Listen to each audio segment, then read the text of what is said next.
Now, earlier this week we talked about sponges in general. Now we're gonna focus a little more detailed about them. Then on Tuesday we had the lab, and Wednesday was work day because everybody was gone. Everybody's still gone, but we're gonna take notes. And so we are gonna get into sponges a bit more. Now, we mentioned that there are no true tissues with sponges. They don't have tissues and they don't have organs. They are super simple.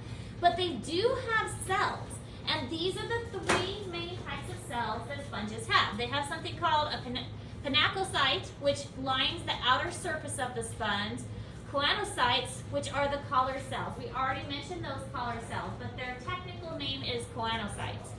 And they line the inner surface, and they're the ones that have the flagella that help them to move. Then we have amoebocytes, and these are the ones that have multiple purposes. We mentioned that as well, that some cells can perform different functions depending on what the sponge needs. So that's what the amoebocytes do. They're going to move from place to place and fill in the gaps or help other cells. These are the ones that will turn into egg and sperm if the sponge chooses to reproduce sexually. So pinacocytes, choanocytes, and amoebocytes. Choanocytes are the collar cells. At least that's kind of easy to remember because they both start with C.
Yeah, that's fine. Could you email me the room number and any lesson plans they may have? Okay, thanks. Bye. Okay, we good?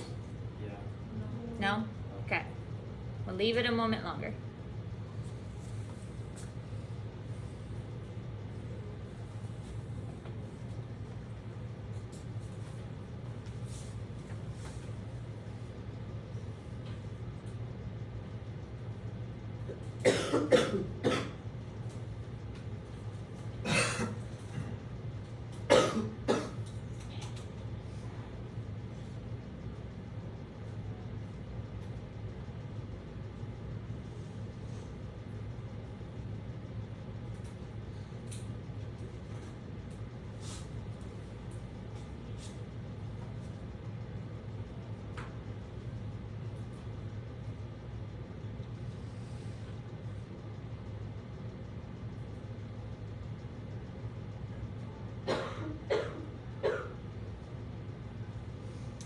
Okay, this is the kind of example of the sponge here. It's just very simplified. Osculum, we already mentioned, is the opening, and we talked about how the water comes in from the outside into the center. Spongocoel is the name for the center. C-O-E-L, we do see that a lot. That means like a body opening. So we will look at that word in the future when referring to body openings. In this case, it's the sponge body opening. If we're looking at the very zoomed in kind of artist portion, here's our spicules that make the sponge have structure. Here's an amoebocyte, which is going to move around to help the sponge.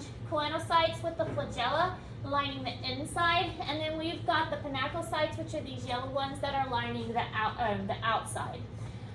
This is kind of a fluid-filled cavity. Sometimes there's a couple other cells that are present, but we're just focusing on the three main ones, the choanocytes, the pinacocytes, and the amoebocytes. So here's a cell that secretes the silica, but you don't need to know that one. Just those three main ones.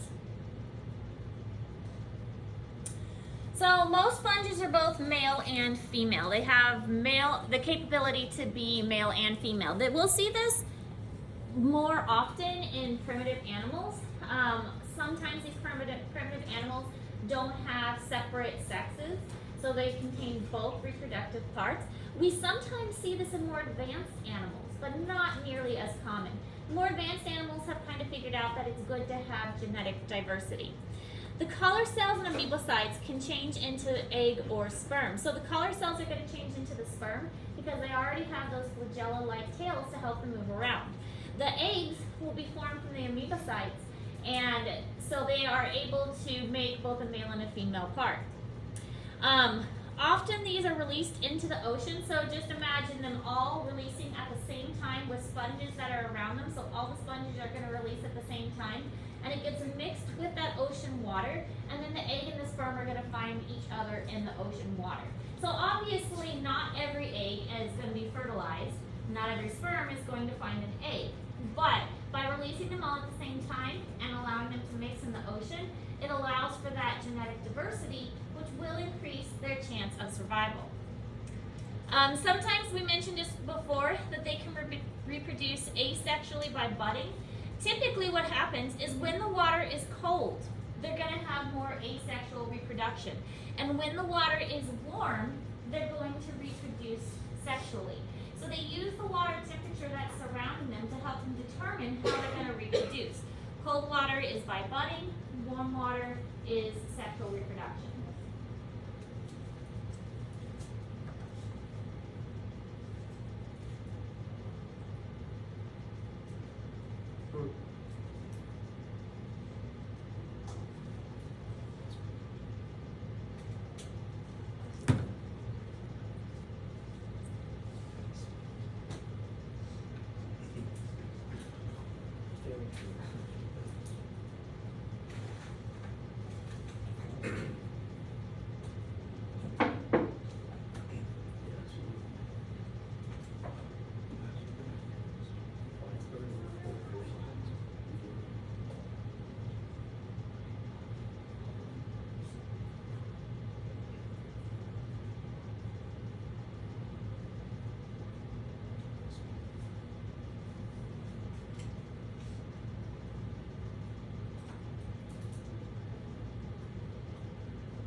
Works are asexual reproduction. You have a little tiny bud that comes off here, and then it floats off into the water, goes somewhere else, and attaches to a surface, and a new sponge is formed.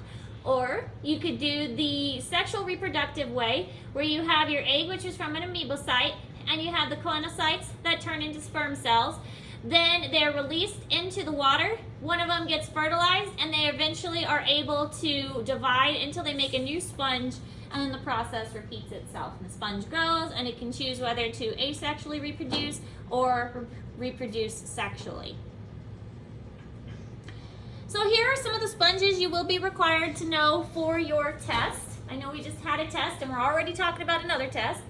This is a giant barrel sponge, and the giant barrel sponge gets its name because obviously it's giant and it looks like a barrel. The osculums are very wide to allow for a lot of water movement through them. Typically these sponges are going to be found in coral reef areas, so they'll be mixed up with the corals, and we'll talk about corals and jellies after we talk about sponges.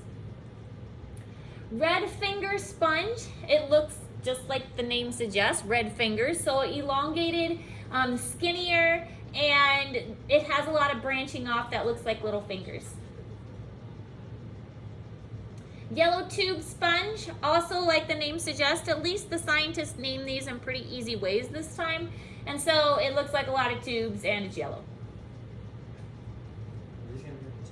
These are ones that could be on the test, and these are all in Google Classroom.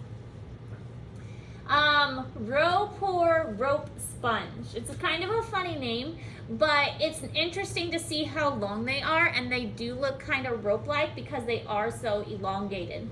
So the attachment of the base is way over here, but they extend all the way down, they kind of curve up. So really long, kind of skinny, rope-like looking sponges. All right, so all those pictures of sponges, those would be ones that you would need to identify for the test, and those are in Google Classroom for you.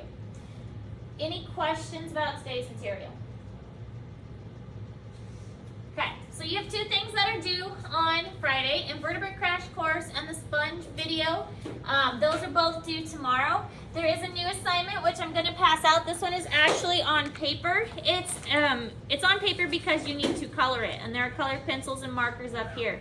So you'll read the front side and answer the questions. There's some questions there for you to answer, and then you'll color and label the back side. So I will just leave these up here instead of passing them out. You guys can come get them when you're ready for them. But that will be due next week. So I want you to focus on the Invertebrate Crash Course and the Sponge video first, and then this coloring and labeling will be due next week, especially since we don't have as many students here, so that they can have time to work on it too. Any questions? All right, get to work.